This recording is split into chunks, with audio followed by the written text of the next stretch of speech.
இது எல்லாருக்குமே தெரியும் பெரண்டை அப்படின்னு. மாடியில் ஒரு தொட்டியில் வச்சுருந்தேன். இந்த கொஞ்சம் தான் கிடச்சிது. இதுவே தாராளமாக நிறையவே வரும். இது பெரண்டை துவையல் எல்லாருக்குமே தெரியும். அவசரமான யுகத்தில் காலையில் எந்திரிச்சதையும் கடகடன்னு வேலையை முடிச்சோமா, வேலைக்கு போனோமா, வந்தோமா, குழந்தைங்களை பார்த்தோமா, மிச்சம் நாளைக்கு என்ன பண்ணணும், பகலில் இத்தனையும் ஓடுறதுனால எல்லாருக்குமே ஒரு அசதி இருக்கும். இந்த கீரை, இந்த பெரண்டை, இந்த மாதிரியான நம்மளுக்கு சட்டுன்னு கிடைக்கிற ஒரு விஷயங்களை கூட நம்மளால செஞ்சு இப்போ இருக்கிற பிள்ளைங்களுக்கு சாப்பிட முடிய மாட்டேங்குது. எல்லாமே பாக்கெட் உணவை தேடி ஓடுற ஒரு நிலைக்கு இந்த பிள்ளைங்க எல்லாருமே தள்ளப்பட்டிருக்காங்க அப்படின்னு தான் நான் சொல்லணும்.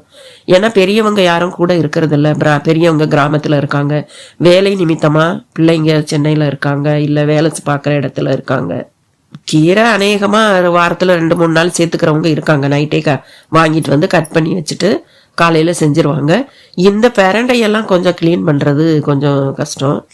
அதுக்கு க்ளீன் பண்ணி அதுக்கு கொஞ்சம் ப்ராசஸ் அதிகமாக இருக்கிறதுனால இதை செய்யறதுக்கு கொஞ்சம் பிள்ளைங்க சோம்பேறித்தனப்படுவாங்க.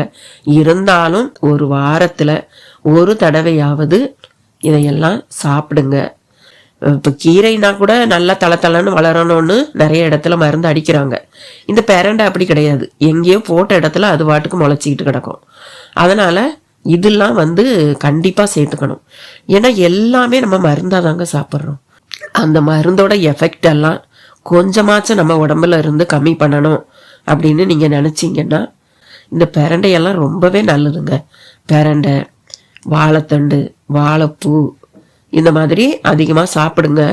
இருந்தாலும் எனக்கு தெரிஞ்சு இப்போ மருந்துகள் எதுவுமே சேராத ஒரு விஷயம் இந்த பெரண்டையாக தான் தெரியுதுன்னு. இந்த 2 கவுனை நறுக்கி அதில் நட்டுனாலே போதும், அதுவே துளுத்து அழகாக நம்மளுக்கு வளர்ந்துடும்.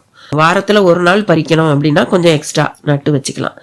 ஒரு வாரத்தில் 1 நாள் கண்டிப்பாக சாப்பிடணும் அப்படிங்கிற ஒரு கொள்கையை வச்சுக்கோங்க. Okay, thank you.